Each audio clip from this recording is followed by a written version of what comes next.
Assalamualaikum warahmatullahi wabarakatuh.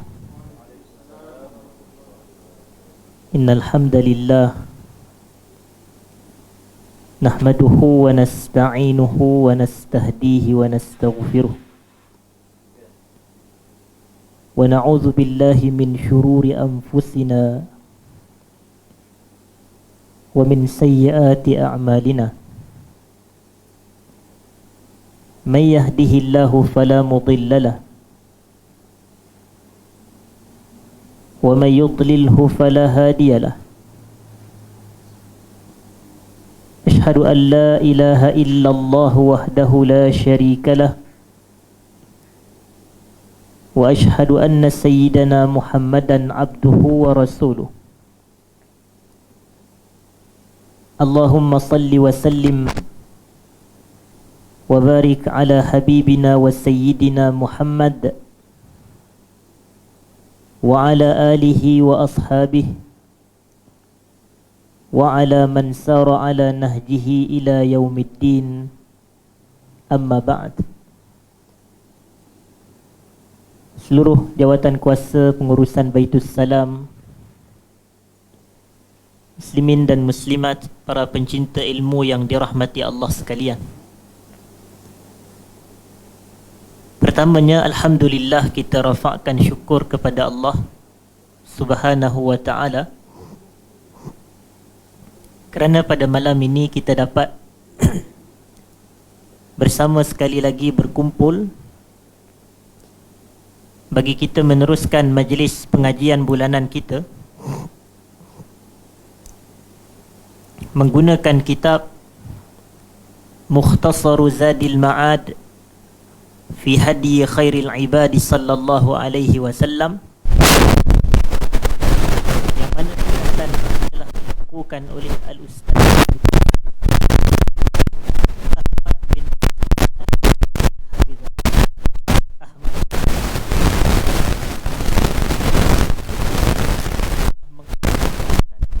atau meringkaskan yang ditulis oleh Imam Ibnul Qayyim rahimahullah.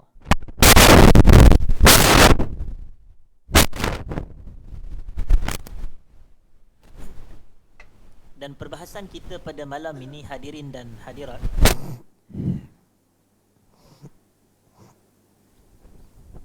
kita akan memasuki kepada perbahasan yang baru, iaitu perbahasan yang kedua berkenaan dengan kitabus salah, berkenaan dengan kitabus salah, kitab salat. Pada perbahasan yang lepas kita telah membicarakan berkenaan dengan kitabut taharah, kitabut taharah yang berkaitan dengan wudu serta tayammum, wudu serta tayammum. Dan pada malam ini, selepas taharah, kita nak masuk kepada kitab yang kedua, kitabus salah, faslun fi hadihi sallallahu alaihi wasallam fi salah. Fasal berkenaan dengan petunjuk Nabi kita sallallahu alaihi wasallam berkenaan dengan salat, berkenaan dengan salat.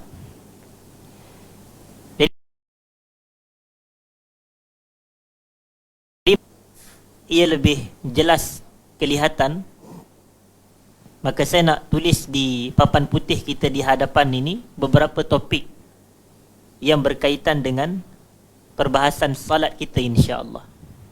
Baik.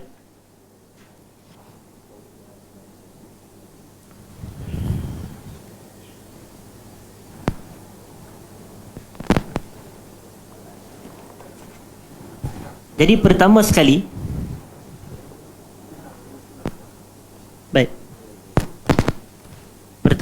hadirin dan hadirat yang saya hormati, apabila Ibnul Qayyim membawakan kepada kita berkenaan dengan hadiun Nabi sallallahu alaihi wasallam fi salah, petunjuk Nabi kita sallallahu alaihi wasallam berkenaan dengan salat.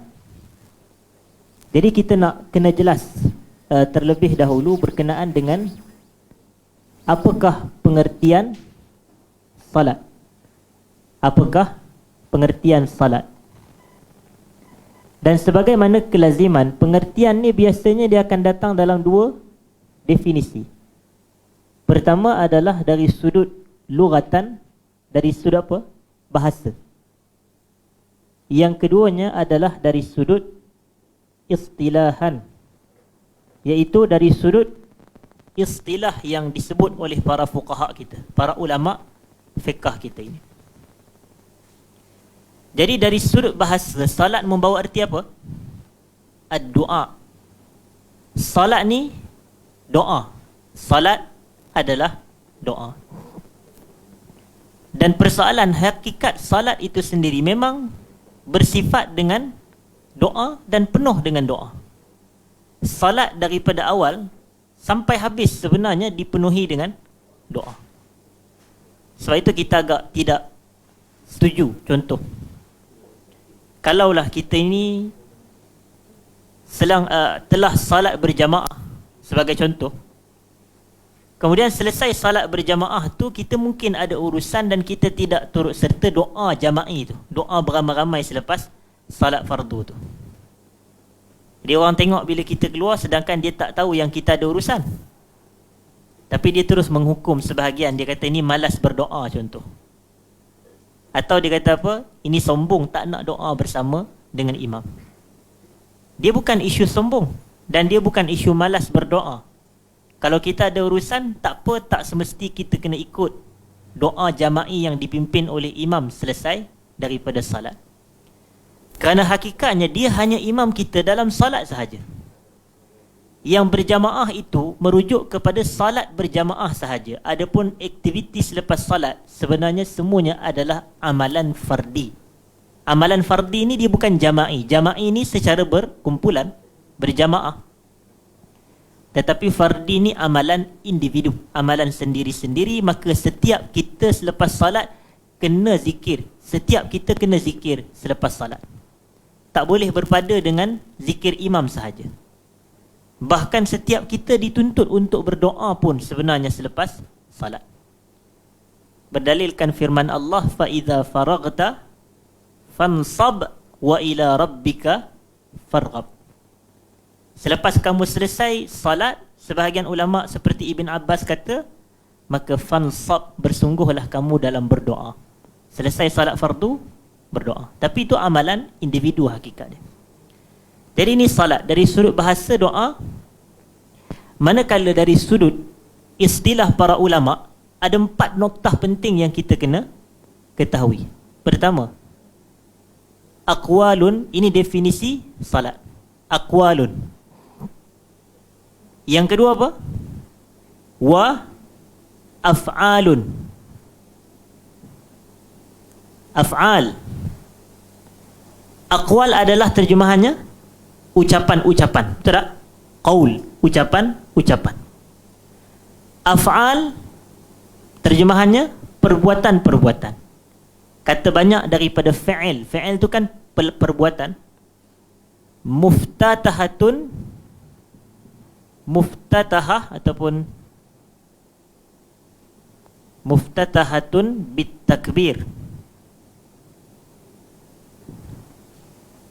yang dimulai dengan takbir, dan muhtatamatun bit taslim, dan diakhiri dengan itu. Ini definisi salat. 4 perkara ni je kita kena hafal. Panjang tak? Tak panjang pun. Aqwalun wa af'alun muftatahatun bit takbir muhtatamatun bit taslim. Salat adalah ucapan-ucapan dan perbuatan-perbuatan yang dimulakan dengan takbir dan diakhiri dengan salam. Itulah dianya definisi salat. Pendek sahaja. Dan bila kita sebut perkataan ucapan ni, iaitu ucapan dalam salat, ia terbahagi kepada 2 hukum. Yang pertama, hukum wajib. Yang kedua hukum apa? Sunat. Yang kedua sunat. Yang ni kita nak merujuk kepada aqwal tadi, ucapan-ucapan dalam salat kita, ucapan dalam salat. Ada yang hukum wajib dan ada yang hukumnya sunat. Dan bila kita kata yang wajib ni, wajib dalam salat dari sudut ucapan, ini adalah apa dia? Yang wajib ni adalah rukun qawli, al-arkanu al-qawliyah, rukun-rukun qawli, rukun-rukun ucapan. Semua ni hukumnya apa? Wajib. Semua ni hukumnya wajib. Dan kita katakan dalam fiqh kita, rukun qawli dalam salat ni dia ada 5. Ada 5. Yang pertama apa dia? Takbiratul ihram. Takbir ihram. Yang ni rukun qawli, wajib dibaca, wajib dilafazkan di lidah, dan wajib didengari oleh telinga kita yang membacanya dalam salat. Yang kedua, rukun qawli yang kedua apa dia? Al-Fatihah. Betul tak? Al-Fatihah ni rukun. Al-Fatihah adalah rukun. Yang ketiga adalah tasyahud akhir. Lafaz tasyahud akhir itu. Yang ni juga adalah perkataan yang hukumnya wajib di dalam salat. Yang keempat, apa dia? Selawat ke atas Nabi sallallahu alaihi wasallam. Selawat atas Nabi. Selawat ni wajib bila? Selepas tasyahud akhir. Selepas tasyahud akhir.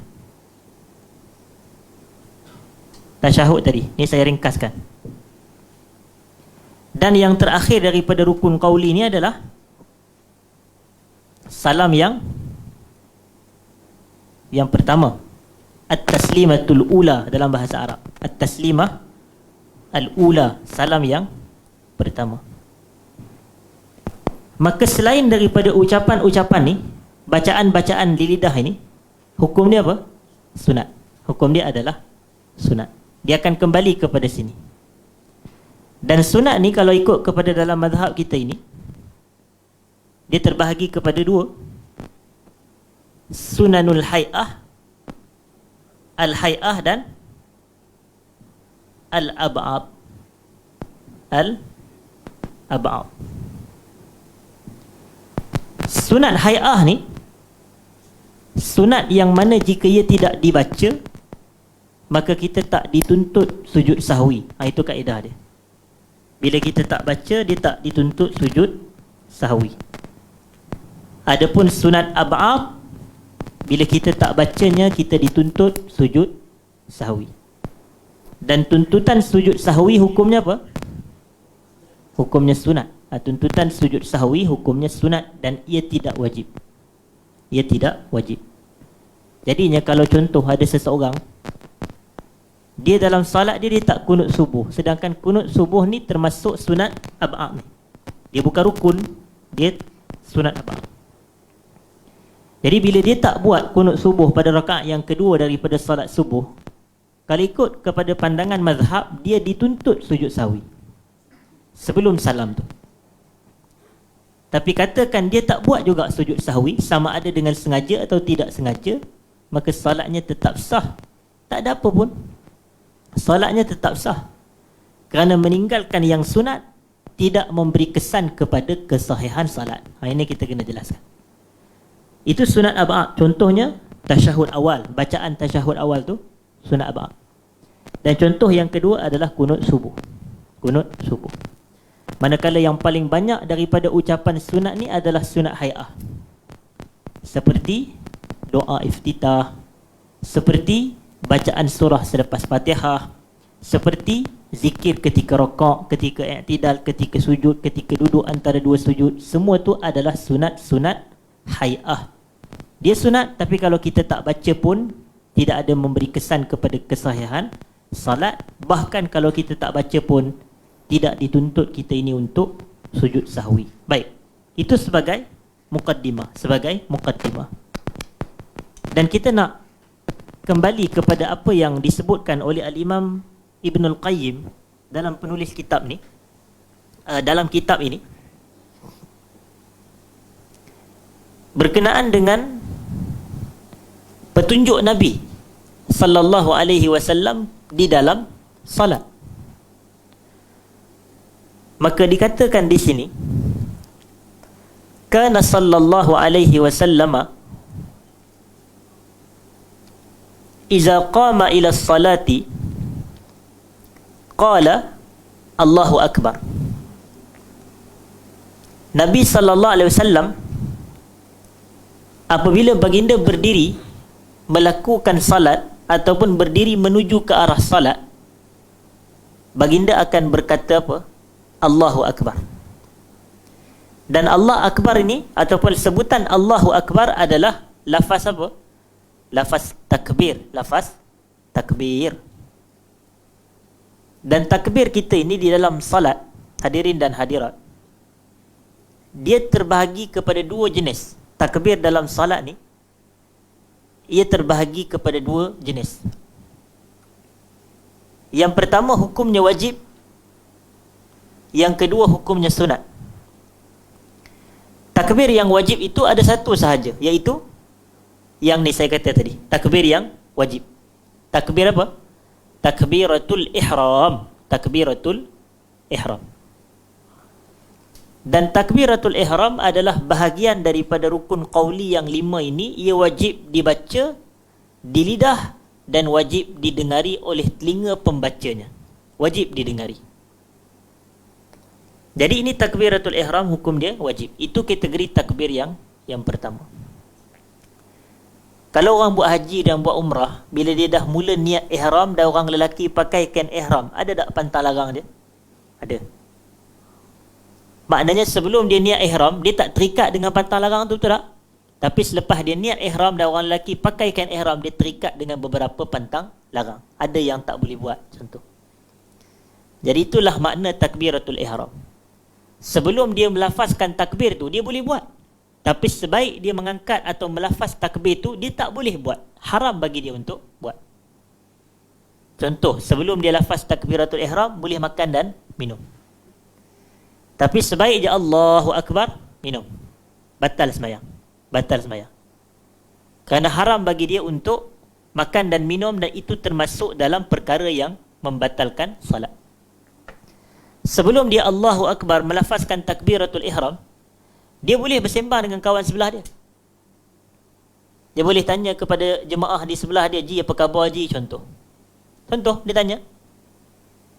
Tapi selepas dia lafaz takbiratul ihram Allahu akbar, maka dia tak boleh kata Waalaikumsalam, saya sihat, alhamdulillah. Yang ni batal sembahyang. Batal sembahyang yang jawab Waalaikumsalam ni lah. Kalau dia tanya tadi, kemudian dia tanya tadi sebelum salat. Ya orang tu sebelum takbir. Ya orang ni pula jawab selepas takbiratul ihram, maka batal solat dia. Gitu. Jadi itu takbir yang pertama, takbiratul ihram. Dan takbir yang kedua, saya kata tadi ada dua kategori takbir. Hukumnya apa? Hukumnya sunat. Dan takbir ini namanya takbiratul intiqal. Takbirah al-intiqal. Takbir perpindahan daripada satu rukun kepada rukun yang lain. Takbir perpindahan daripada satu rukun kepada rukun yang lain. Kita ambil contoh. Daripada qiyam, berdiri tegak, kepada rakaat, kita lafazkan apa? Bila kita nak berpindah daripada qiyam tu kepada rakaat, kita kata Allahu akbar. Kemudian baru kita rakaat, betul tak? Jadi lafaz tu hukum dia sunat. Lafaz tu hukum dia sunat. Dan takbir jenis ini namanya takbir perpindahan. Daripada rukun qiyam, berdiri tegak, kepada rukun yang baharu yang berikutnya, iaitu rakaat. Daripada i'tidal kepada sujud, kita lafazkan takbir ke tidak? Kita lafazkan juga. Lepas sami Allahu liman hamidah tu, i'tidal, kita Rabbana lakal hamdu, i'tidal kepada sujud, kita pun Allahu akbar. Begitu. Dan takbir itu adalah takbir perpindahan. I'tidal adalah rukun, sujud pun adalah rukun. Daripada sujud kepada duduk, antara dua sujud, ada takbir ke tidak? Ada. Allahu akbar. Ada juga takbir. Takbir itu takbir perpindahan. Sujud adalah rukun, duduk di antara dua sujud pun adalah rukun juga. Jadi begitulah seterusnya, baki-baki yang banyak adalah takbir perpindahan ni dan hukumnya adalah sunat. Hukum dia adalah sunat.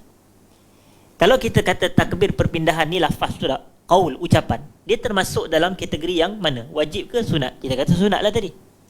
Tapi sunat terbahagi kepada dua pula, hai'ah dan ab'ad. Takbir perpindahan ni kategori mana? Yang pertama tu, yang hai'ah.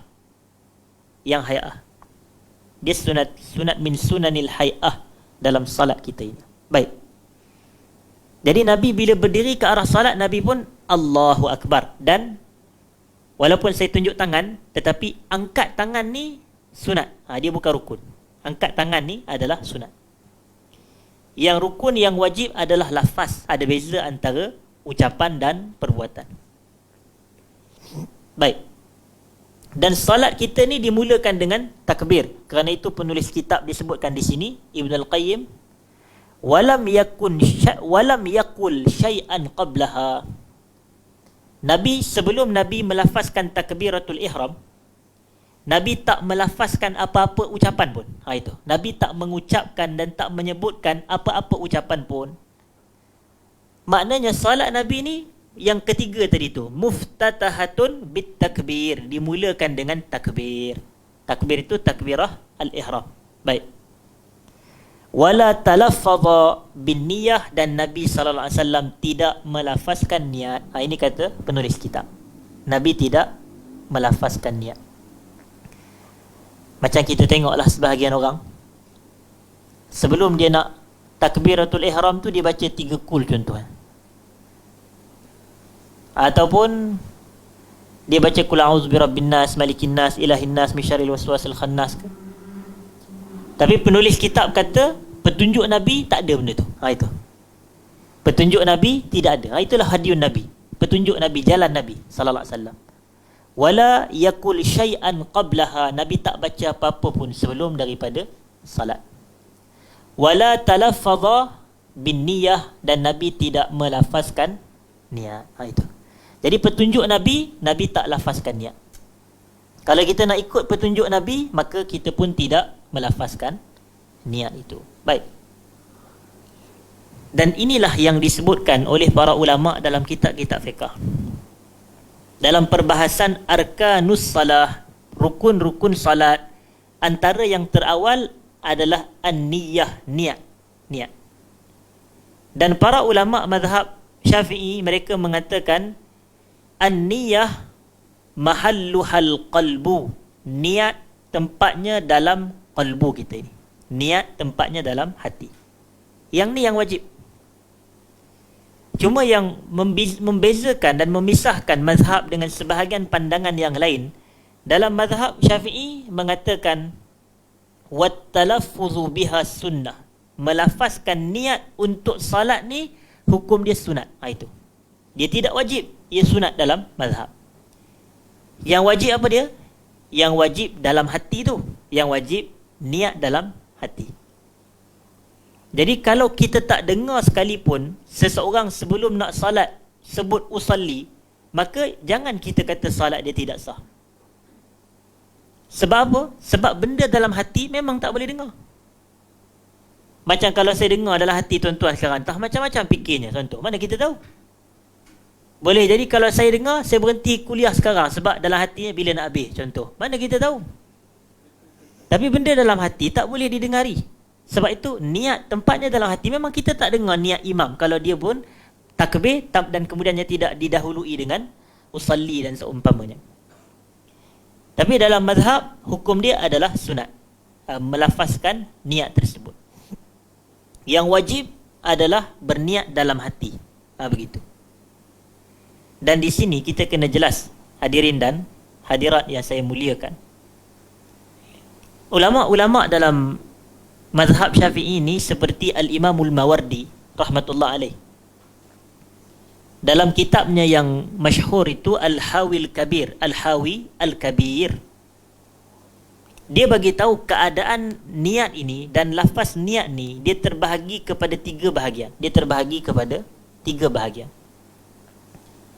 Yang pertamanya akmaluha. Akmaluha ni menurut Al-Imamul Mawardi maknanya niat salat yang paling sempurna sekali. Dia kata Ini pada pandangan beliau lah.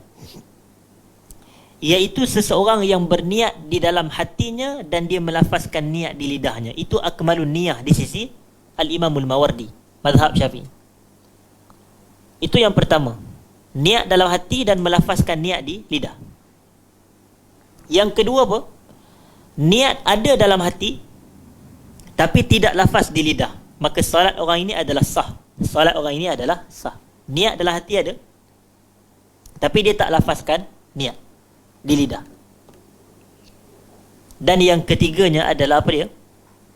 Yang ketiganya adalah niat dalam hati tak ada tapi di lidah dia usalli, dia lafazkan niat. Maka salat ni sah ke tidak? Kita kata tak sah. Niat dalam hati tak ada tapi dia lafazkan niat, maka kita kata tidak sah. Kerana apa? Kerana niat tempatnya dalam hati. Yang wajib dalam hati ke yang di lidah? Yang wajib adalah yang di dalam hati. Tapi kalau dalam hati tidak ada niat, tak memadai semata dengan ucapan di lidah, tak mencukupi. Kerana Nabi SAW sebut innamal a'malu binniyat. Amalan dengan niat, bukan dengan lafaz niat.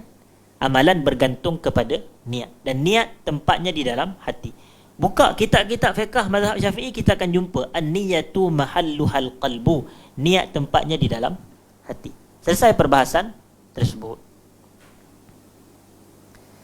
Wa kana sallallahu alaihi wasallam yarfa'u yadayhi ma'aha mamdudatal asabi' mustaqbilan bihal qiblah ila furu'i udhunayh. Nabi sallallahu alaihi wasallam mengangkat dua tangan Nabi sallallahu alaihi wasallam ma'aha. Ma'aha ni dhamir hiya tu kembali kepada siapa dia? Kembali kepada takbir, kembali kepada takbiratul ihram. Takbirah kan ada ta di situ, takbiratul ihram. Maknanya ketika Nabi melafazkan takbir itu, ketika Nabi melafazkan takbiratul ihram, tangan Nabi ni diangkat sekali bersama, serentak dan selari. Itu pada waktu yang sama. Mamdudatul asabi', mamdudah ni maknanya jari-jari jemari Nabi ni buka. Dia bukannya macam ni. Dia buka. Allahu akbar. Ni mamdudah yang dibuka. Allah, maknanya tidaklah buka macam tu, tapi buka lah, bukannya macam tutup, tidak. Tapi dibuka.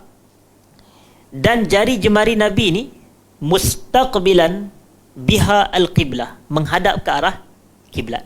Bukan macam tu, bukan macam ni, tidak. Tapi mesti menghadap ke arah kiblat. Ila furu'i uzunai, sehingga ke bahagian dua telinga Nabi SAW. Bahagian dua telinga Nabi.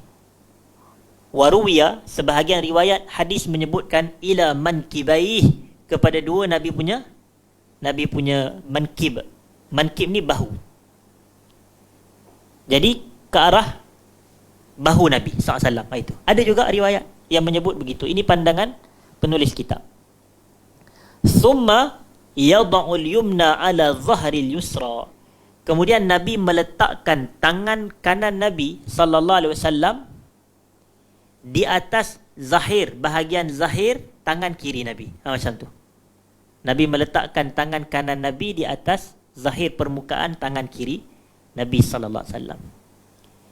Dan perbuatan meletakkan tangan kanan atas tangan kiri ni hukum dia apa? Wajib ke sunat? Hukum dia sunat. Hukum dia sunat. Dan menyelisihi yang sunat, hukum dia makruh. Maksudnya kalau orang semayang macam ni, tangan kirinya di atas zahir tangan kanan, salat dia tak batal. Tetapi salat dia makruh. Perbuatan tersebut hukum dia makruh, kerana yang sunat adalah meletak tangan kanan di atas tangan kiri ketika salat. Selesai perbahasan tersebut, maka kita dapat tengok cara Nabi, petunjuk Nabi takbir macam mana. Nabi nak masuk salat ni, Nabi berdiri tegak dan Nabi niat dalam hati, dan semasa Nabi takbir itu Nabi mengangkat tangan. Itu. Walaupun perbuatan mengangkat tangan sampai ke bahagian telinga atau bahu ini hukum dia apa? Sunat. Hukum dia adalah sunat. Dan kemudiannya selepas Nabi angkat tangan tu, Nabi meletakkan tangannya, dan peletakan tangan ni disebutkan di sini tangan kanan di atas tangan kiri Nabi sallallahu alaihi wasallam. Dan tujuan utama kita kena jelas, walau saya tak sebut pada asal tadi. Kenapa yang kita nak ambil tahu dan cakna tentang hadiun Nabi ni fi salah? petunjuk Nabi kita ni dalam salat. Satunya kerana ada arahan daripada Rasulullah sallallahu alaihi wasallam. Dalam hadis yang diriwayatkan oleh Al-Imam Al-Bukhari dan Imam Muslim dan Imam Ahmad dan selain daripadanya, Nabi sallallahu alaihi wasallam mengatakan, "Sallu kama raaitumuni usalli." Salatlah kamu sebagaimana kamu melihat aku salat. Dan ucapan ni Nabi tujukan kepada para sahabat Nabi.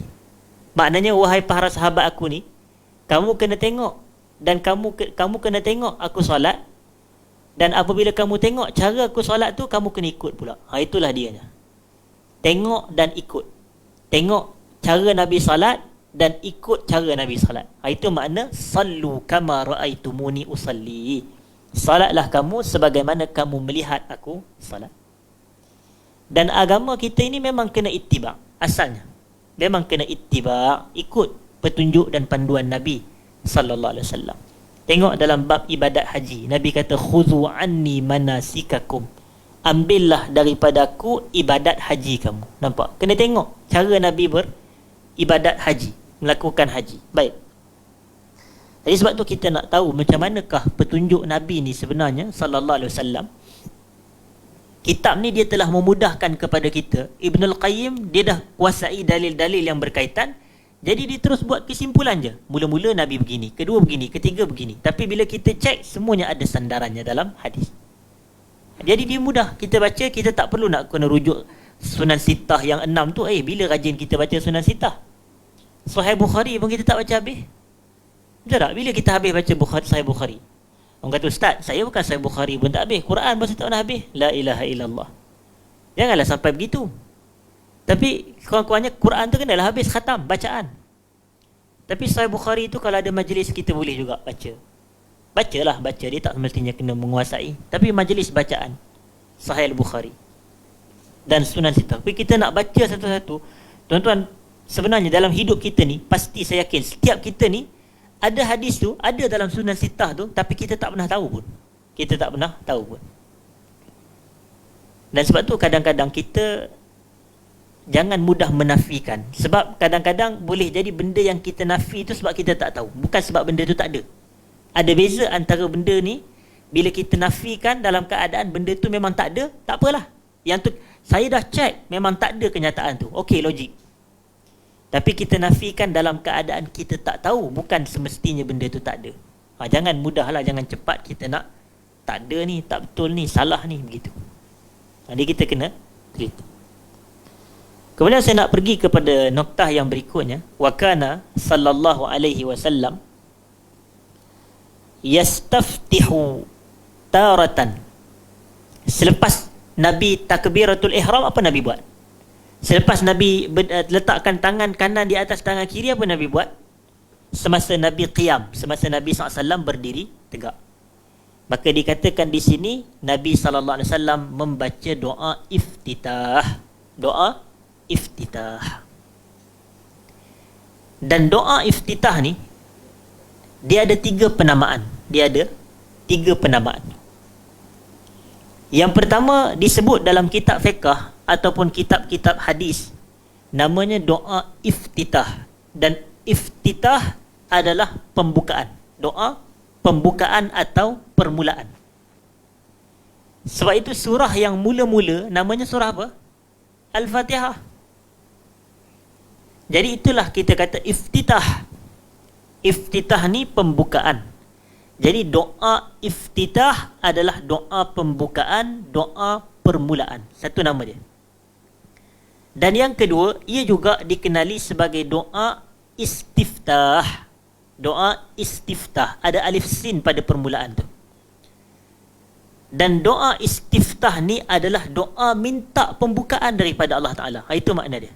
Dia meminta pembukaan daripada Allah Ta'ala. Doa talab. Alif sin li talab kebiasaannya. Talab adalah request, permintaan. Macam nasta'in. Betul tak? Ada alif sin tu. Kami minta pertolongan.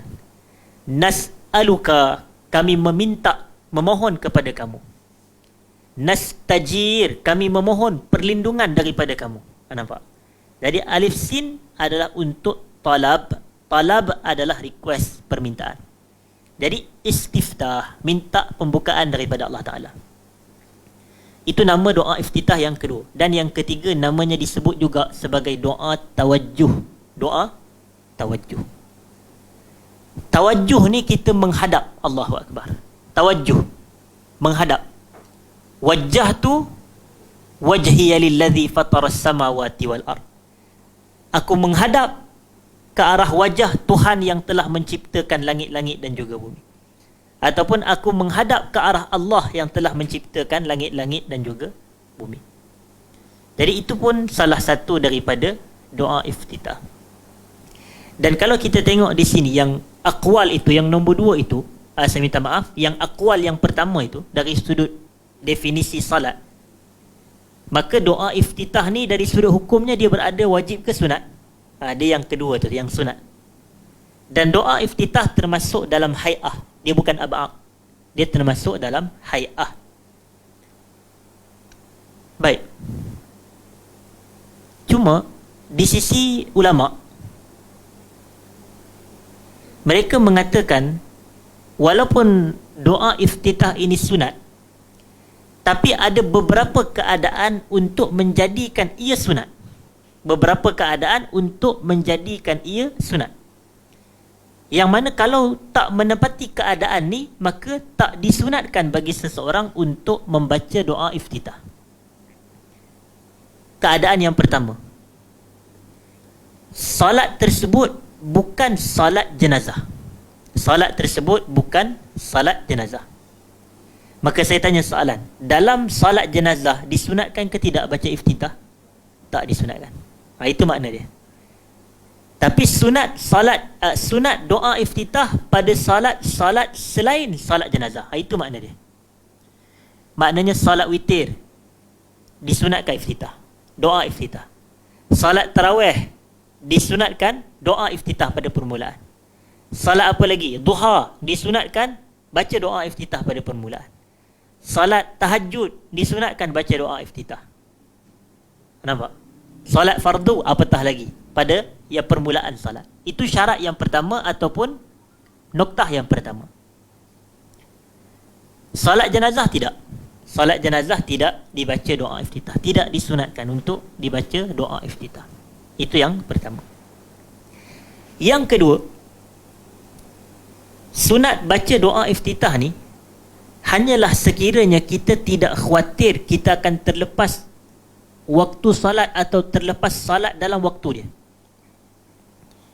Terlepas salat dalam waktu dia. Kalau kita belajar fiqh, kita akan tahu yang berkenaan dengan waktu salat ni, dia terbahagi kepada 3 nama dia. Dia terbahagi kepada 3. Yang pertama, salat ada. Salat ada. Ya, orang kita yang sebahagian kalau dia lafazkan niat tu, contoh dia kata apa? Usalli fardal asri 4 raka'atin adaan. Tak? Adaan lillahi ta'ala. Ada di situ maknanya salat apa? Salat dalam waktu. Itu ada. Adaun adalah salat dalam waktu. Adapun salat di luar waktu, namanya apa? Qada. Itu. Qada ni penamaan bagi salat yang dilakukan di luar waktu dia. Dan satu lagi adalah salatu al-i'adah, ataupun yang lebih tepat salatul mu'adah, salat yang diulang. I'adatus salah, mengulangi salat ni adalah perbuatan i'adah tu. Salat tu dilakukan dalam waktu, tapi adalah salat tersebut merupakan salat kali yang kedua. Kalau salat kali yang pertama tu ada, tapi mungkin didapati ada kekurangan, tak khusyuk ke, tadi lalai ke, dia ada kelemahan dalam perkara sunat ke apa ke. Macam tadi dia tak baca doa iftitah ke, dia tinggalkan bacaan surah selepas Fatihah ke, dia tak baca zikir selepas rakaat dan i'tidal dan sujud dan seumpamanya. Tapi dia tengok ada jemaah baru nak sembahyang, maka dia pun salat dan dia baca semua doa yang ditinggalkan tadi tu. Yang tu, ulang salat ni boleh selama dalam waktu. Selama dalam waktu, bahkan sebahagian ulama mengatakan selama ia dilakukan secara berjamaah. Selama ia dilakukan secara berjamaah. Baik. Selesai. Jadi maknanya apa? Maknanya yang keadaan yang kedua ini, kalaulah kita ini dah nak salat di hujung waktu, baru nak mula semayang. Macam contoh kita ambil mudah lah. Nak semayang asar tapi dah waktu tu hampir-hampir nak masuk maghrib dah contoh. Ataupun nak semayang zuhur tapi waktu dah hampir-hampir nak masuk waktu asar. Jadi pada waktu itu dia kena tengok, kalaulah dia membaca doa iftitah akan menyebabkan dia terlepas ataupun dia akan terbawa salat dia itu kepada waktu yang berikutnya, maka yang tu tak payah dia baca doa iftitah, tak payah baca. Tapi kalau dia yakin kalau dia baca doa iftitah pun dia sempat lagi salat dalam waktu, yang tu disunatkan baca. Itulah makna yang kedua ni. Dan yang ketiga, ini dalam situasi salat berjamaah. Dalam situasi salat berjamaah, kalaulah seseorang itu dia baca doa iftitah, dia yakin yang dia takkan terluput ataupun dia akan dapat capai, orang kata, sebahagian Fatihah, bacaan Fatihah, maka waktu itu dia disunatkan baca doa iftitah. Tapi kalau dia rasa kalau dia baca doa iftitah akan menyebabkan dia terlepas beberapa Fatihah nak ikut imam ni, nak baca Fatihah ikut imam, maka kalau dia rasa risau, dia terluput sebahagian surah-surah Fatihahnya atau sebahagian ayat daripada surah Fatihah yang akan menyebabkan dia terlambat daripada tu imam masa salat berjamaah, maka pada waktu itu tak disunatkan bagi dia membaca doa iftitah. Maknanya dia terus Allahu Akbar dan dia terus baca Fatihah je. Itu makna dia. Tak payah nak mulakan salat dengan doa iftitah. Tak disunatkan bagi dia dalam situasi yang mana kalau dia baca, dia takut dia terlepas beberapa ayat daripada surah Fatihah. Yang keempat, disunatkan baca Fatihah hanyalah ketika mana seseorang itu ikut imam daripada awal. Tapi kalau dia masuk lambat, contohnya, dia masuk ketika imam telah rokok contohnya. Jadi dia angkat takbir, betul tak? Allahu Akbar, lafazkan takbir. Adakah disunatkan bagi dia untuk baca iftitah ataupun terus rokok je? Terus rokok. Sebab imam sedang rokok. Jadi pada waktu itu bila dia masuk ke dalam salat dan dia mendapati imam dalam keadaan bukan qiyam, maka waktu itu tak disunatkan bagi dia untuk baca doa iftitah. Imam tengah sujud, dia pun Allahu Akbar, kemudian wajjahtu wajhiya lillazi fatara sama. Tak perlu dah. Tak disunatkan waktu itu. Sebaliknya ikut imam tadi. Berdalilkan hadis Nabi SAW, wa ma adraktum fasallu wa ma fatakum faatimmu, kata Nabi SAW. Hadis tu dia agak panjang. Nabi kata, idza ataitumus salata fa'alaikum bis sakinati wal waqar fala ta'tuha tas'aun wa'tuha wa antum tamshun wa ma adraktum fasallu wa ma fatakum fa'atimmu. Apa yang kamu dapati daripada perbuatan imam, maka ikutlah. Maknanya kalau imam tu waktu tu kita datang-datang tu, kita masuk ke dalam saf, imam sedang sujud, maka angkat takbir terus sujud. Tapi sebahagian kita ni ditunggu imam bangun rakaat kedua atau rakaat yang berikutnya. Sedangkan tak tepatlah, kerana Nabi kata wa ma adraktum fasallu. Apa yang kamu dapati daripada perbuatan imam, maka salat, ikut. Terus Allahu Akbar dan terus ikut. Kalau imam sedang sujud, kita pun terus masuk ke dalam sujud. Wa ma fatakum fa'atimmu. Dan rukun-rukun yang kamu terlepas tu, kamu sempurnakan selepas imam bagi salam. Kamu sempurnakan dan lengkapkan selepas imam bagi salam. Itu yang keempat. Dan yang kelimanya adalah kita kata disunatkan bacaan doa iftitah di dalam salat ini hanyalah kalau dalam situasi kita belum membaca isti'azah atau belum membaca ayat Quran. Saya ambil satu contoh. Allahu Akbar. Jadi dia belum baca apa-apa pun lagi. Pada waktu itu disunatkan untuk dia baca doa iftitah. Tapi kalau Allahu Akbar, kemudian dia kata a'udzubillahi minasyaitonirrajim, bismillahirrahmanirrahim, tiba-tiba dia terdetik dalam hati, aku tak baca doa iftitah lagi. Jadi boleh tak dia nak ulang baca doa iftitah? Tak disunatkan dah. Yang tu tak disunatkan. Sebab dia dah mula kepada isti'azah, dah mula kepada bismillah, dah mula kepada bacaan Quran. Tetapi kalau tidak, dia belum mula lagi, maka pada waktu itu dia disunatkan untuk membaca doa iftitah. Jadi ada 5 situasi dan 5 keadaan yang mana hukum baca doa iftitah menjadi sunat. Dan jika diselisihinya, maka tak disunatkan. Yang tu kita dah sebut 5 satu persatu tadi. Dan ini disebut dalam kitab-kitab fiqh. Ini disebut dalam kitab-kitab fiqh. Kemudian kita nak tengok, bila dikatakan wa kana yastaftihu taratan. Taratan ni apa makna tarah? Tarah ni kadang-kala. Kadang-kala. Maknanya bukanlah sentiasa dan setiap masa Nabi baca doa iftitah tersebut. Tapi kadang-kadang doa iftitah Nabi, kata penulis kitab, Allahumma ba'id baini wa baina khatayaya kama ba'adta bainal masyriqi wal maghrib. Allahumma ghsilni min khatayaya bil ma'i was salji wal barad. Allahumma naqqini min adh-dhunubi wal khataya kama yunaqqa as-thawbul abyadu min ad-danas. Kama yunaqqa as-thawbul abyad min ad-danas. Hadis sahih. Dan satu riwayat lagi adalah hampir sama, cuma susunan agak berbeza. Allahumma ba'id baini wa baina khatayaya kama ba'adta bainal masyriqi wal maghrib. Allahumma naqqini minal khataya kama yunaqqa as-thawbul abyadu minad danas. Allahumma ghsil khatayaya bil ma'i was salji wal barad. Terjemahannya apa? Allahumma ba'id baini, ya Allah kau jauhkan antaraku wa baina khatayaya, dengan dosa-dosaku, kama ba'adta bainal masyriqi wal maghrib, sebagaimana telah kau jauhkan antara timur dan juga barat. Allahumma naqqini minal khataya, ya Allah kau bersihkan aku daripada dosa-dosaku, kama yunaqqas thawbul abyadu minad danas, sebagaimana dibersihkan pakaian yang putih, baju yang putih daripada kotoran. Kalau baju kita ni putih contohnya, bersih daripada kotor, kita nak Allah bersihkan diri kita daripada dosa macam baju yang putih bersih daripada kotoran. Dan yang terakhir, Allahumma ghsil khatayaya, ya Allah kau basuh, kau cuci bersih segala dosa-dosaku, kama yunaqqas thawbul abyadu minad danas.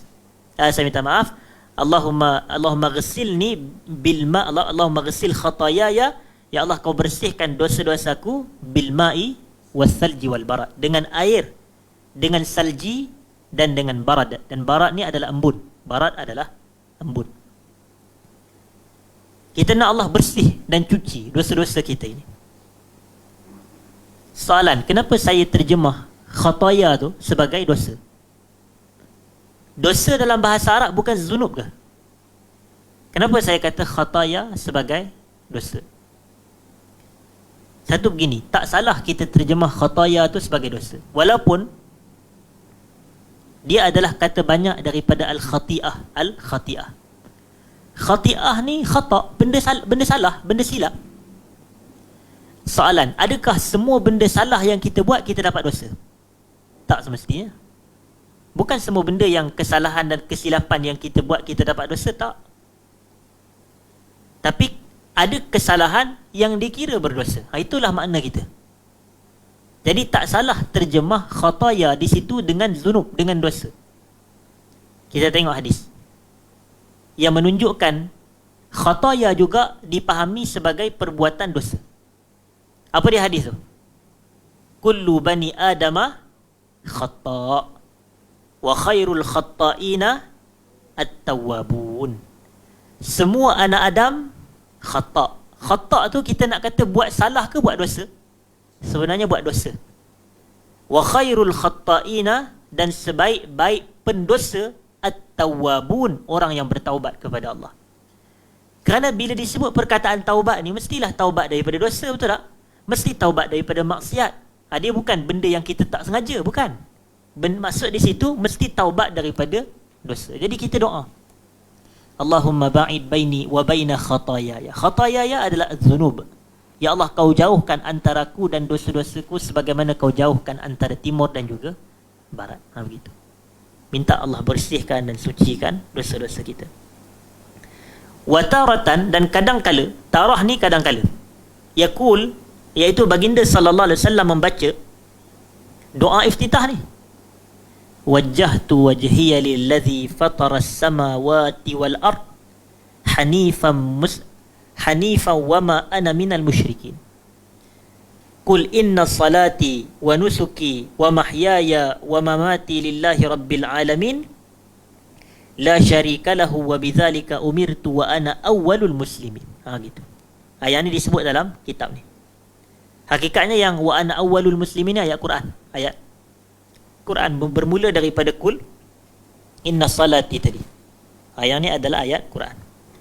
Jadi terjemahannya wajjahtu wajhiya lilladzi fatara as-samawati wal ard. Aku menghadapkan wajahku ataupun aku berdepan dan berhadapan dengan Allah yang fatara. Fatara ni khalaqa. Fatara khalaqa, cipta. As-samawati wal ard, yang menciptakan langit-langit dan juga bumi, hanifa, dalam keadaan agama yang hanif. Maksudnya kita berhadapan dengan Allah dalam keadaan kita ni beragama hanif, agama yang suci, yang lurus. Wa ma ana minal musyrikin, dan aku tak tergolong dalam kalangan orang musyrik. Jadi kita tauhid, muwahhid dan tidak musyrik. Na'udzubillahi minasyirki wa ahlih. Kita mohon perlindungan kepada Allah daripada syirik dan ahlinya. Allahumma amin. Dan sambungannya Nabi SAW membaca kul inna salati, ataupun terus sahaja inna salati, sesungguhnya salatku, wa nusuki, dan nusuk. Nusuk ni dia boleh dipahami dengan makna ibadat, betul? Sebab itu orang yang beribadah atau kuat beribadah, dia adalah an-nasik, orang yang beribadah kepada Allah. An-nusak, plural, kata banyak, kata jamak kepada orang yang banyak beribadah, an-nusak. Tetapi kita katakan nusuki ni pun boleh jadi sembelihan, boleh jadi sembelihan. Nama lain bagi az-zabihah, sembelihan, adalah an-nasikah. Itu nama lain dia, an-nasikah. Dan an-nasikah adalah sembelihan. An-nasikah adalah sembelihan. Tapi boleh kita berpada dengan terjemahan sesungguhnya salatku, ibadatku. Tak ada masalah. Wa mahyaya, hidupku, wa mamati, matiku, lillahi rabbil alamin. Hanyalah semata kerana Allah, Tuhan sekalian alam. Ucapan ni jangan sesekali berpada dan cukup dibaca di lidah sahaja tanpa penghayatan hati, jangan. Tapi bila kita sebut, hati kena hadir. Hudurul qalb, hati kena hadir. Inna salati, salatku ni, wa nusuki, ibadahku, hidup aku, mati aku, lillahi rabbil alamin, hanyalah semata kerana Allah. Waktu tu kita akan tahu puncak tujuan matlamat hidup hanyalah semata ibadat kerana Allah. Berdalilkan seperti yang disebut dalam surah Az-Zariyat ayat yang ke-56, wa ma khalaqtul jinna wal insa illa liya'budun. Aku tak ciptakan jin dan manusia melainkan semata untuk beribadah kepadaku, lillahi rabbil alamin. Nampak? Jadi penghayatan itu, bila kita hayat makna ayat yang kita baca, waktu itulah salat menjadi terbaik yang mungkin. Itulah dianya salat yang akan berjaya mencegah pelakunya daripada perkara keji dan mungkar. Tapi kalau gagal kita nak merasai ruh salat dengan tidak menghayati bacaan dalam salat, maka itu yang kadang salat kita ni tidak khusyuk dan tidak mencapai maqam kesempurnaan. Baik. La syarikalah, tidak ada sekutu bagi Allah. Wa bidzalika umirtu, yang demikian itulah aku diperintahkan untuk tidak menyekutukan Allah. Wa ana awwalul muslimin, aku adalah manusia pertama yang berserah diri. Kemudian Ibnul Qayyim dia menyertakan sambungan doa iftitah yang Nabi sallallahu alaihi wasallam baca ini. Allahumma antal malik, ya Allah engkau adalah al-malik. Dan al-malik adalah kita katakan raja. Al-malik adalah raja. Dan satu lagi malik, yang itu yang memiliki, yang memiliki. Dan kedua-duanya hakikatnya adalah sifat Allah. Allah yang raja, macam Allah kata dalam Al-Quran, limanil mulkul yaum, limanil mulku al-yawm, milik siapakah hari ini? Apa jawapan Allah? Lillahil wahidil qahhar, milik Allah yang maha tunggal lagi maha perkasa. Bila Allah sebut tu, bila semua makhluknya telah mati, termasuk malaikat pencabut nyawa. Waktu tu tak ada siapa dah. Yang ada hanyalah Allah. Jadi Allah tanya, Allah jawab. Allah tanya soalan, limanil mulkul yaum, milik siapa hari ini? Allah sendiri yang menjawabnya, lillahil wahidil qahhar. Inilah dalil Ahlus Sunnah wal Jamaah menunjukkan Quran kalamullah, bukan makhluk. Kerana makhluk akan mati. Tapi setelah keseluruhan makhluk mati, Allah tanya kepada orang ramai waktu itu yang semuanya telah mati, Allah tanya limanil mulkul yaum, Allah sendiri yang menjawabnya dalam keadaan makhluk semua sudah tidak ada. Lillahil wahidil qahhar, kalam Allah masih ada. Al-Quran kalamullah.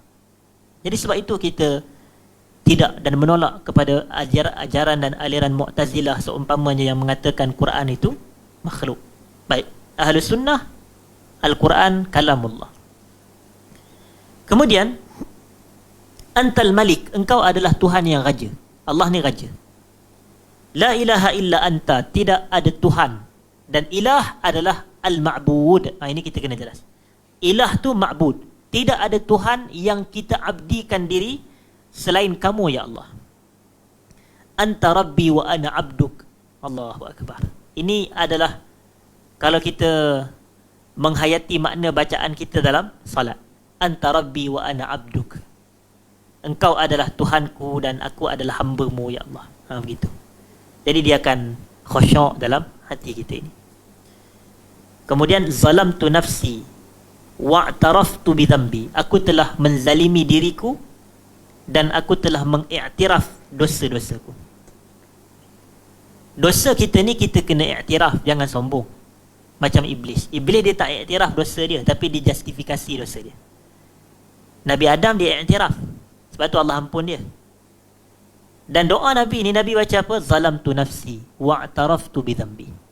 Betul, aku telah menzalimi diriku dan aku mengiktiraf dosaku yang telah aku lakukan. Dan bila kita sebut perkataan menzalimi diri ini, ia merujuk kepada dua perkara. Macam saya sebut dalam kuliah kita yang lepas. Yang Allah suruh kita tak buat, yang Allah larang kita buat, itulah menzalimi diri. Dua perkara ini, salah satu daripada dua. Yang Allah suruh kita tak buat, yang Allah larang kita buat. Maka kalau kita lakukan salah satu daripada dua ni, kita dianggap menzalimi diri. Contoh, Allah larang Nabi Adam daripada dekat dengan pokok dalam syurga ni. Allah kata apa kepada Adam dan isterinya Hawa? Wala taqraba hadhihi syajarah. Jangan kamu berdua mendekati pokok ni. Kan larangan tu. Allah larang. La di situ la an-nahiyah, la larangan. Fatakuna minal zalimin, dan kalau kamu dekat juga kamu tergolong dalam kalangan apa? Zalim. Nampak?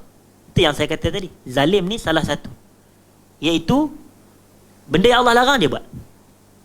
Tapi akhirnya apa yang telah berlaku? Nabi Adam dekat ke tidak? Dia dekat juga. Jadi dia telah menzalimi diri dia. Jadi bila dia menzalimi diri dia, dia tidak justifikasi macam iblis, tapi dia mengiktiraf. Dia berdoa dengan doa yang Quran rakamkan, Rabbana zalamna anfusana wa illam taghfir lana wa tarhamna lanakunanna minal khasirin. Ya Allah, kami telah zalimi diri kami ni. Wa illam taghfir lana, kalaulah kau tak ampunkan kami dan kau tak sayang kepada kami ni tergolong dalam kalangan orang yang rugilah. Rugi. Nas'alullah al-afwa wal afiyah.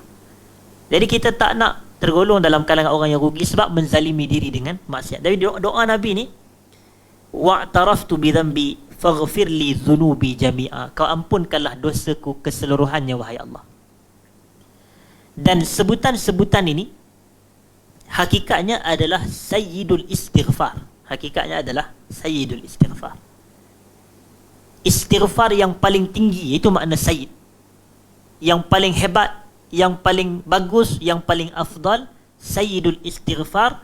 Allahumma anta rabbi, la ilaha illa anta khalaqtani, wa ana abduka, wa ana ala ahdika, wa wa'dika mastata'tu, a'udzu bika min syarri ma sana'tu, abu'u laka bi ni'matika alai wa abu'u bi dhanbi. Abu'u bi dhanbi itu maknanya a'tarifu bi dhanbi. Itu maknanya. Aku mengakui, aku mengiktiraf. Bi dhanbi faghfirli fa innahu la yaghfiru dzunuba illa anta. Ampunkan aku kerana tidak ada yang mengampunkan dosa selainmu ya Allah. Itu doa. Jadi Nabi doa dalam doa iftitah Nabi, faghfirli dzunubi jami'a. Kau ampunkanlah semua dosa-dosaku ini. Wala innahu la yaghfiru dzunuba illa anta, kerana tak ada yang dapat ampunkan dosa selain Allah. Agama kita ini bukan macam sebahagian agama yang lain. Pergi jumpa padri nak minta ampun dosa. Tidak. Kita Allah sahaja yang ampunkan dosa. La yaghfiru dzunuba illa Allah. Innahu la yaghfiru dzunuba illa anta ya Allah. Macam tu. Tidak ada yang dapat ampunkan dosa selain Allah. Jadi sebab itu kita ni hanya beristighfar kepada Allah sahaja. Istighfar kepada Allah kalau kita buat dosa dengan Allah. Kalau kita buat dosa dengan manusia, kita kena buat dua benda. Yang pertama, istighfar juga kepada Allah. Dan yang kedua, minta maaf kepada manusia tersebut. Ini dosa antara dosa kita dengan Allah, istighfar, taubat. Tapi kalau dosa kita dengan makhluk, dengan manusia, istighfar kepada Allah dan minta maaf kepada makhluk tersebut. Kalau makhluk tu manusia lah. Kalau dengan kucing tak payah minta maaf kucing, jangan pula.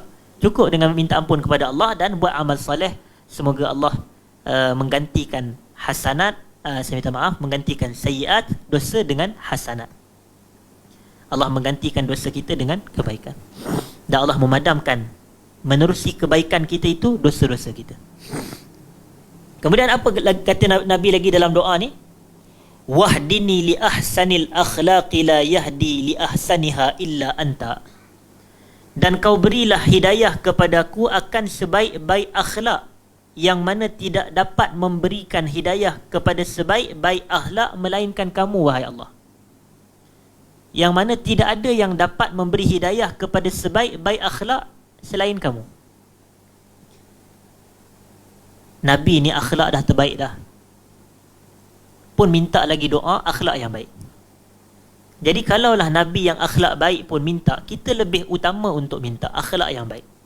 Minta kepada Allah Ta'ala. Walaupun akhlak kita tak berapa baik, tapi doa kepada Allah. Minta akhlak yang terbaik. Allah sebut dalam Quran, wa innaka la'ala khuluqin azim. Sesungguhnya kamu, wahai Muhammad, ala khuluqin azim. Berada di atas akhlak yang paling hebat, paling mulia, paling azim. Dan bila isteri Nabi SAW ditanyakan tentang akhlak Nabi, Aisyah radhiyallahu anha, beliau mengatakan kana khuluquhul Quran. Akhlak Nabi itu Quran. Akhlak Nabi Quran. Dalam arti kata Nabi berpetunjuk dengan petunjuk Quran. Apa yang Quran suruh, itulah yang Nabi buat, dan apa yang Quran larang, itulah yang Nabi tidak buat. Dan Nabi zahirkan buat dan tidak buat suruhan dan larangan Quran ni menerusi tindak tanduk perbuatan Nabi. Itulah dianya yang dinamakan sebagai akhlak. Itu pun ihdini li ahsanil akhlaq la yahdi li ahsaniha illa anta. Itu doa Nabi. Kemudian wasrif anni sayyi'al akhlaq, dan kau jauhkanlah daripadaku akhlak yang buruk, akhlak yang tak elok. La yasrifu anni sayyi'aha illa anta, yang mana tidak ada yang dapat menjauhkan dan melindungkan aku daripada akhlak yang buruk melainkan kamu ya Allah. Tapi kenapa dalam banyak-banyak doa Nabi doa dan bagi penekanan tentang akhlak? Gitu. Kenapa doa? Sebab akhlak ni martabat dia tinggi. Walaupun tak sampai ke martabat 7, tapi akhlak dia tinggi. Dia paling tinggi, kita kata akhlak azim. Semua orang boleh jadi alim dan boleh jadi ulama kalau dia banyak membaca, talaki, hadir kelas-kelas ilmu macam ni. Boleh jadi ulama insya-Allah. Tapi nak membentuk akhlak ni dia ambil masa yang lama. Allahu Akbar. Bukan semua alim tu boleh jadi khaluq, yang berakhlak. Tapi kita tengok orang yang berakhlak, subhanallah, dia akan dihormati dan dipandang tinggi. Sebab tu kita kena cuba jadikan diri kita ni manusia yang berakhlak. Biar kita ni santun, biar kita ni akhlak. Sebab antara dua ahli ilmu orang akan lebih cenderung kepada yang mana ahli ilmu yang paling berakhlak. Orang akan nilai yang tu. Akhlak ni sebagai pemberat. Dia sebagai satu nilai tambah, added value kepada pribadi keilmuan seseorang. Sebab kadang-kadang orang tengok, nampak zahirnya macam dia kurang akhlak, contoh. Jadi sebab itu kita doa nak minta supaya Allah berikan kita akhlak yang terpuji. Dengan doa yang diajarkan oleh Nabi sallallahu alaihi wasallam, Allahumma kama hassanta khalqi fahassin khuluqi. Ya Allah, sebagaimana kau telah perindahkan, kau perelokkan khalqi. Khalqi ni adalah fizikal. Fahassin khuluqi, maka kau perindahkan, kau perelokkan akhlakku. Itu doa kita. Ada orang kata tu doa tengok cermin, tak payahlah nak tengok cermin. Bila-bila pun kita boleh praktikkan, walaupun lepas sembahyang. Allahumma kama hassanta khalqi fahassin khuluqi. Esok hari Jumaat, Allahumma kama hassanta khalqi fahassin khuluqi. Sebagaimana kau elokkan ciptaan aku, fizikal, cukup sifat Allah Ta'ala jadikan kita. Semua kita alhamdulillah cukup sifat. Elokkan akhlak, elokkan akhlak. Itu doa Nabi SAW. Labbaika wa sa'daika, kata Nabi. Labbaika wa sa'daika ni adalah ucapan untuk menzahirkan kita ni datang kepada Allah. Aku menyahut panggilanmu ya Allah. Talbiyah. Talbiyah. Sebab tu orang yang bertalbiyah, macam contoh pada hari ni di Arafah, orang dah mula pergi dah. Hari ni hari tarwiyah di Saudi, 8 Zulhijjah. Esok hari Arafah mereka, hari Jumaat, dan Sabtu raya di sisi mereka. Jadi dalam keadaan begitu, mereka pun dah mula dah. Labbaik Allahumma labbaik. Tu perkataan labbaika tu. Terjemahannya, kami datang kepadamu ya Allah, kami menyahut panggilanmu ya Allah. Jadi labbaika, itu dia. Wa sa'daika ni maknanya dengan sahutan kami itu, kami mengharapkan kebahagiaan daripadamu. Itu makna dia. Labbaika wa sa'daik.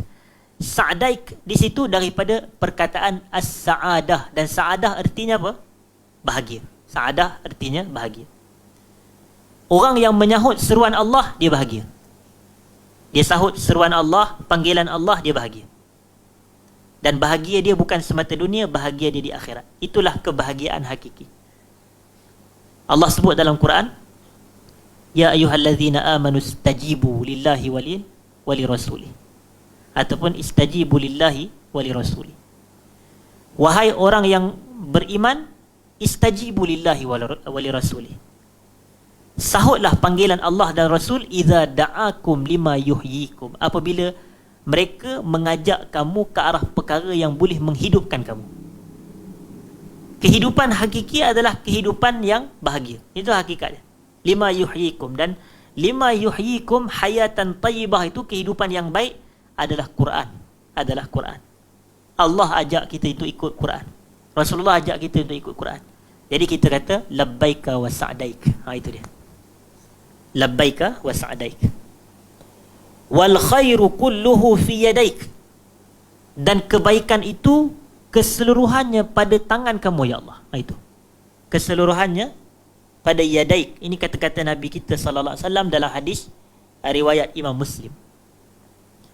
Dan perkataan seperti inilah yang menjadi titik perbezaan pandangan dalam kalangan ulama kita. Perkataan yadaika, dua tangan terjemahannya, dan nisbah kepada Allah Ta'ala. Nisbah kepada Allah Ta'ala. Jadi para ulama di sini mereka berbeza pandangan dalam isu ini. Kerana sebahagian mereka kata tidak. Mereka kata yad di situ adalah kudrah, kekuasaan Allah. Jadi terjemahannya, kebaikan itu keseluruhannya pada kekuasaanmu ya Allah. Itu makna dia. Pada kekuasaanmu ya Allah. Manakala sebahagian ulama mereka katakan tidak. Ya di situ adalah kita isbatkan, kita tetapkan ia. Tidak kita takwilkan. Itu makna dia. Kalau orang yang kata yad sebagai kudrah, dia mentakwilkan. Tapi orang yang mengatakan yad sebagai yad, itu adalah mereka yang al-musbitun, orang yang mengisbatkan sifat bagi Allah. Dan Allah Ta'ala ni dia ada dua sifat yang utama. Yang pertamanya sifat fi'liyah, sifat perbuatan Allah, seperti khalaqa, menciptakan, seperti ikhtara, melakukan pemilihan, seperti menurunkan hujan, seperti mengurus takbir. Itu kan perbuatan Allah. Seperti istawa, itu pun sifat perbuatan Allah. Istiwa, perbuatan tu. Dan yang keduanya adalah sifat zatiyah, sifat zat bagi Allah. Sifat zat bagi Allah. Bila kita kata sifat zat bagi Allah ni, dia antara contohnya di sisi ulama' yang mazhab yang kedua tadi yang mengisbatkan tu, antaranya yad ni lah. Sebab tu ada sifat ataupun buku yang ditulis isbatul yad lillahi ta'ala. Isbatul yad lillahi, mengisbatkan yad bagi Allah Ta'ala ni. Siapa dia tulis buku tu? Al-Imam Az-Zahabi. Al-Imam Az-Zahabi rahmatullah alaih.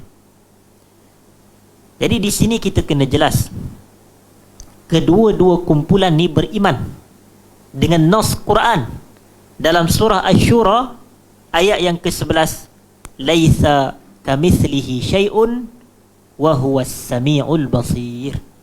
Allah tak sama dengan sesuatu apa pun. Dia maha mendengar lagi maha melihat. Inilah kaedah yang kita ahli sunnah kena jelas. Al-ittifaqu fil asma' la yalzam minhu al-ittifaqu fil haqa'iq. Sama pada nama tak semestinya membawa persamaan pada hakikat dan realiti sesuatu.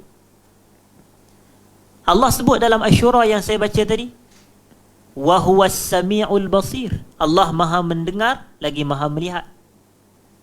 Tapi dalam ayat yang lain Allah cerita dalam surah Al-Insan, inna khalaqnal insana min nutfatin amsyajin nabtalih faja'alnahu sami'an basira. Kami jadikan bagi manusia itu sami' basir. Kan sama tu. Allah tadi wa huwas sami'ul basir, manusia ni sami'an basira. Faja'alnahu sami'an basira. Jadi adakah orang kata pendengaran Allah sama dengan pendengaran manusia? Kita kata tak, laisa kamitslihi syai'. Tapi macam mana cara kita nak harmonikan? Kita kata bahawasanya Allah ni dia maha mendengar, dia maha melihat. Adapun pendengaran manusia ni ia terbatas. Maknanya apa? Sama pada penamaan dengar-dengar, melihat-melihat, tapi tak sama pada apa? Hakikat tak sama. Macam tu kita faham. Hakikat tidak sama.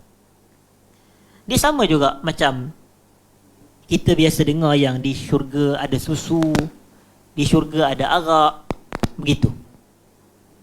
Saya tanya tuan-tuan, di dunia ada susu ke tidak? Ada susu dan di dunia juga ada arak. Tapi adakah arak syurga sama dengan arak akhirat? Tidak. Arak syurga sama dengan arak dunia? Kita kata tak sama. Orang boleh faham. Kerana sama pada nama tak semesti sama pada hakikat. Ramai orang, nama saya Fahmi, belakang pada Fahmi seorang, nama sama. Hakikat orang yang sama ke orang berbeza? Kami orang berbeza. Dia orang Penang, saya orang Perak, contohnya. Jadi hakikat tak sama, tapi nama sama. Jadi sebab tu kita kena jelas benda ni orang boleh faham. Al-ittifaqu fil asma' la yalzam minhu al-ittifaqu fil haqa'iq. Dan Allah sebut dalam hadis kursi, Allah kata apa dia? A'dadtu li'ibadiyas salihina ma la aynun ra'at wala uzunun sami'at wala khatara ala qalbi bashar. Aku sediakan bagi hamba-hambaku yang saleh syurga yang mana mata tak pernah tengok pun. Nampak? Maknanya tak ada benda dalam syurga yang mata kita ni pernah tengok. Maknanya arak syurga tak sama dengan arak dunia. Nampak? Wala uzunun sami'at, yang mana syurga ni tak ada benda yang telinga kita pernah mendengarnya. Wala khatara ala qalbi bashar, dan tidak pernah terlintas pun pada pemikiran hati kita ini. Nampak? Itu di syurga. Tapi Allah kata di syurga ada sekian, ada sungai, ada. Takkan kita nak bayangkan sungai kita macam sungai keruh kat Serambut tu. Takkan sungai syurga sama dengan sungai mana sungai Kuala Lumpur ni semua yang saya tengok macam daif macam tengok kan. Tapi takkan kita nak samakan sungai di syurga nanti macam itu. Jadi berbeza. Jadi itulah yang ulama-ulama faham. Kita sifatkan sebagaimana Allah sifatkan tentang diri dia. Tuan-tuan tengok apa yang disebut oleh Syekhul Islam Ibn Taymiyah dalam kitabnya Al-Aqidatu Al-Wasitiyah. Al-Aqidatu Al-Wasitiyah. Mungkin ramai dari kalangan kita yang dah pernah belajar ataupun ada daurah di sini. Apa dia kata? Dia kata wa minal imani billahi al-imanu bima wasafa bihi nafsahu fi kitabihil aziz wa bima wasafahu bihi rasuluhu sallallahu alaihi wasallam min ghairi tahrifin wala ta'til wa min ghairi takyifin wala tamsil bal yu'minuna bi anna allaha laysa kamithlihi syai'un wa huwas sami'ul basir. Nampak? Ini cakap yang begitu jelas lah kita kata. Dan antara keimanan kita kepada Allah adalah beriman dengan apa yang Allah sendiri sifatkan tentang diri dia. Nampak? Allah sifatkan tentang diri dia. Bal yadahu mabsutatan. Contoh dalam Quran, betul tak? Ya iblis, ma mana'aka an tasjuda lima khalaqtu biyadai. Betul tak? Allah sifatkan perkataan-perkataan tu. Yadahu mabsutatan, ma khalaqtu biyadai. Allah sifatkan. Wa bima wasafahu bihi rasuluhu sallallahu alaihi wasallam. Dan kita beriman dengan apa yang Rasulullah SAW sifatkan tentang Allah. Contohnya hadis ni. Nampak? Wal khairu kulluhu fi yadaika. Itu. Rasulullah sifatkan tentang Allah. Bukan kita saja-saja reka pula. Tak.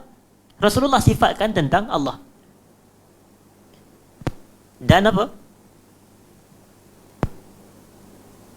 Apa yang saya sebut tadi? Wa bima wasafahu bihi rasuluhu sallallahu alaihi wasallam min ghairi tahrif, tanpa kita tahrif. Tahrif ni kita mengubah ayat. Ayat tidak. Wa min ghairi tahrifin wala ta'til. Ta'til ni menolak sifat tu bagi Allah. Tak boleh tolak. Kalau tolak jadi mu'attilah. Kalau tolak jadi kelompok mu'attilah yang menolak sifat-sifat Allah Ta'ala. Wa min ghairi takyif, dan kita tak meletakkan kaifiat, tata cara. Seolah macam kita kata Allah ada tangan macam tangan saya. Yang ni kufur. Itu. Menyamakan Allah dengan makhluk. Ini tak boleh. Allah turun ke langit dunia macam seorang khatib turun daripada mimbar. Yang tu tak boleh. Kerana apa? Kerana samakan Allah dengan makhluk. Sedangkan Allah ni kita kata laisa kamithlihi syai' wa huwas sami'ul basir. Dan wala tamsil, tak boleh kita umpamakan Allah ni dengan mana-mana makhluk. Tak boleh. Bahkan yu'minuna, ahlus sunnah beriman laisa kamithlihi syai' wa huwas sami'ul basir. Tidak ada sesuatu pun yang seumpama dengan Allah Ta'ala. Allah maha mendengar lagi maha melihat. Itulah Nabi SAW sifatkan tentang Allah. Dan ini sebenarnya lebih selamat dan tidak pening sebenarnya. Kita nisbahkan dan isbatkan kepada Allah apa yang dia sifatkan tentang dirinya dan apa yang Rasulullah SAW sifatkan tentang dirinya.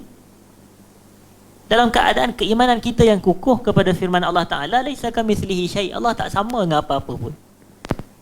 Apa yang terbit pada pandangan kita Allah tu sesuatu, maka Allah tak sama dengan benda tu. Itu. Allah tak sama dengan benda itu. Jangan fikir ni. Sebab itu disebut dalam hadis, tafakkaru fi khalqillah wala tafakkaru fi dhatillah. Berfikirlah kamu tentang makhluk Allah. Jangan kamu fikir tentang zat Allah. Jangan fikir tentang zat Allah. Sebab kita tak boleh tergambarkan tentang zat Allah ni bagaimana. Baik, dan kemudian apa yang disebut di sini, wasyarru laisa ilaik. Ini hadis sahih riwayat Imam Muslim. Wasyarru laisa ilaik. Dan keburukan tidak ditujukan kepada kamu. Itu terjemahannya. Keburukan tidak ditujukan kepada kamu. Ini adalah salah satu bentuk akhlak dengan Allah Ta'ala. Akhlak kepada Allah. Kalaulah kepada sesama manusia pun kita ada akhlaknya, kepada Tuhan kita pun kita ada akhlak. Kepada Allah kita kena berakhlak. Dan antara akhlak kita sebagai hamba Allah kepada Allah sebagai Tuhan kita, adalah kita tak menyandarkan keburukan dan tak menisbahkan keburukan kepada Allah. Sebaliknya, kita hanya menisbahkan yang baik-baik sahaja kepada Allah. Sebahagian riwayat kata wasyarru la yunsabu ilaik, kata Nabi SAW. Keburukan tidak dinisbahkan kepada kamu. Kita ambil contoh. Dalam Al-Quran yang Allah Ta'ala menceritakan tentang Nabi Allah Ibrahim alaihissalam. Nabi Allah Ibrahim alaihissalam. Nabi Ibrahim ni, sebelum dia nak berdoa dengan 5 doa, 5 permintaan, dia memulakan doa tersebut dengan 5 pujian. 5 pujian kepada Allah Ta'ala dengan menyebutkan sifat-sifat Allah. Dia kata, Allazi khalaqani fahuwa yahdin. Nampak? Dialah Tuhan yang telah menciptakan aku, dialah Tuhan yang memberi hidayah kepada aku. Wallazi huwa yut'imuni wa yasqin. Contoh, dialah yang bagi makan kepadaku dan dialah yang bagi minum kepadaku. Wallazi wa idza maridtu fahuwa yashfin. Apabila aku sakit, dialah yang bagi kesembuhan kepadaku. Wallazi yumituni summa yuhyin. Dialah yang mematikan aku dan dialah yang menghidupkan aku. Wallazi atma'u ay yaghfira li khati'ati yaumaddin. Dialah Tuhan yang aku sangat harap semoga dia mengampunkan dosaku pada hari kiamat. Maka selepas daripada 5 doa ni, barulah dia minta, Rabbi habli hukman wa alhiqni bis salihin. Nampak? Itu doa dia, dah adalah beberapa baki doa tu. Sehinggalah kepada doa yang mana mengatakan, wala tukhzini yawma yub'asun yawma la yanfa'u malu wala banun illa man atallaha biqalbin salim. Itu doa Nabi Ibrahim alaihissalam. Fokus saya dalam 5 pujian tadi. Dekat mana yang berbeza? Pada perkataan wa idza maridtu fahuwa yashfin. Sakit ni benda baik ke benda tak apa baik? Kita suka ke kita tak apa suka sakit? Kita kalau ikut tak sukalah, melainkan kaki MC tu dia sukalah sakit. Tapi hakikatnya sakit ni dia tak, walaupun kita dapat cuti sekalipun, tapi sakit tu kan. Nak bangun tak boleh, nak buat apa pun tak boleh, duduk terbaring kat rumah sampai kita kata, ya Allah bagilah aku sihat, bagilah aku sembuh, segerakanlah, tak tahan dah. Nampak? Jadi walaupun kita dapat MC pun, tapi dia tak happy buat apa? Sebab sakit. Jadi sakit ni benda yang tak apa elok. Tapi tengok adab Nabi Ibrahim ni, dia tak kata dan apabila dialah Tuhan yang memberi sakit kepadaku dan dialah Tuhan yang memberi sembuh kepadaku. Nabi Ibrahim tak kata gitu, tapi dia kata wa idza maridtu, dan apabila aku sakit, dialah yang bagi kesembuhan padaku. Allahu akbar. Akhlak, adab dengan Allah Taala. Tak nisbah keburukan kepada Allah. Dan siapakah yang mengajarkan akhlak ni? Yang mengajarkan akhlak ni hakikatnya Allah Taala sendiri. Allah ni dia bersifat sebagai guru. Dia sebagai yang mengajarkan, yang maha mengajarkan, yang maha mengajarkan ilmu. Dalilnya yang Allah Ta'ala ajar ni adalah dalam surah Fatihah kita. Dalam surah Al-Fatihah. Dalam surah Al-Fatihah, Allah kata apa? Siratal ladzina an'amta alaihim ghairil maghdubi alaihim waladdallin. An'amta, kau bagi nikmat, ghairil maghdub, yang kau murkai. Yang kau bagi nikmat berada pada makam yang positif, makam yang baik, kedudukan yang terpuji. Jadi digabungkan kata ganti nama diri Allah dalam perbuatan memberi nikmat, an'amta, dalam satu ayat. Dan ta di hujung tu adalah pendek daripada apa? Anta. Anta. Dan anta tu adalah dhamir bagi Allah. Dan dhamir adalah kata ganti nama diri. Huwa humahum, hiya huma, hunna. Anta antuma antum, anti antuma antunna ana nahnu. Ada 14 keseluruhan kata ganti nama ad-dhamair, kata ganti nama diri itu. Jadi anta.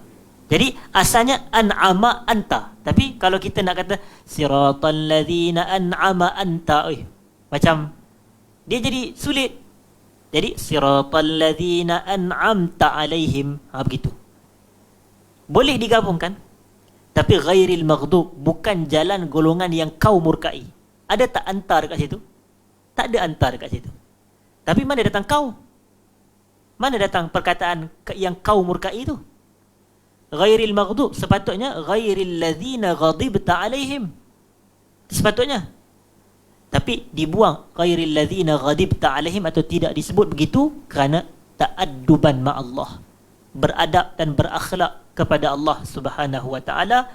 Bahawasanya kata Nabi SAW, wasyarru laisa ilaik, dalam hadis ni dan dalam hadis yang lain, wasyarru la yunsabu ilaik, kejahatan, keburukan tak dinisbahkan sesekali kepada kamu. Kerana murka ni benda tak elok, marah ni benda tak elok. Walaupun Allah marah, tetapi tak dinisbah kepada Allah. Itu adab dan akhlak kepada Allah. Dan yang terakhirnya adalah ana bika wa ilaika. Aku ni denganmu dan kepadamu ya Allah. Ana bika wa ilaika. Tabarakta wa ta'alait. Maha berkat engkau ya Allah, dan maha tinggi engkau ya Allah. Maha tinggi engkau. Allah ni dia maha tinggi. Dan kita pun beriktikad ya Allah maha tinggi. Tapi sebahagian kita dia susah nak faham bila dia kata tinggi ni tempat. Tinggi tu menggambarkan tempat ke tidak? Betul lah. Sebenarnya tinggi menggambarkan tempat. Tinggi, rendah, apa lagi? Tapi kita memang kita sifat ke Allah maha tinggi, apa masalah? Tapi dia macam dia buat-buat orang kata jadi pening, dia jadi susah. Sedangkan mudah aja akidah ni. Akidah yang bersih, akidah yang suci. Daripada kesulitan untuk kita memahami bab akidah. Akidah ni benda asas, benda paling basic sekali. Percayalah, saya rasa antara bab fiqh dengan akidah fiqh susah lagi berbanding dengan akidah asal, akidah yang Nabi SAW ajarkan. Orang boleh terima dan mudah orang faham. Orang boleh terima. Jadi Allah ni maha tinggi, sebab tu kita kata subhana rabbiyal a'la contohnya. Tabarakta rabbana wa ta'alait. Itu maha tinggi Allah. Sabbihisma rabbikal a'la. Allah maha tinggi. Baik. Jadi Allah maha berkat dan Allah maha tinggi. Astaghfiruka wa atubu ilaik. Aku memohon keampunan kepadamu ya Allah, dan aku bertaubat kepadamu. Walakinnal mahfuz anna hadzal istiftaha innama kana yaquluhu fi qiyamil lail. Tetapi menurut riwayat yang mahfuz, riwayat yang terpelihara, doa iftitah yang kita sebutkan sebentar tadi, Nabi membacanya ketika qiyamul lail, ketika salat malam. Jadi saya rasa memadai sekadar itu perbahasan kita pada malam ini. Saya sebenarnya dah terlebih masa sebenarnya. Sepatutnya kita tamat dalam pukul 10.30. Tapi tak apa, sekali-sekala. Saya jarang ambil sampai pukul 11 ni. Tapi disebabkan tadi tak ada kuliah Ustaz Faiz, mungkin orang kita tak letih sangat. Jadi dia akan ada kelapangan insya-Allah.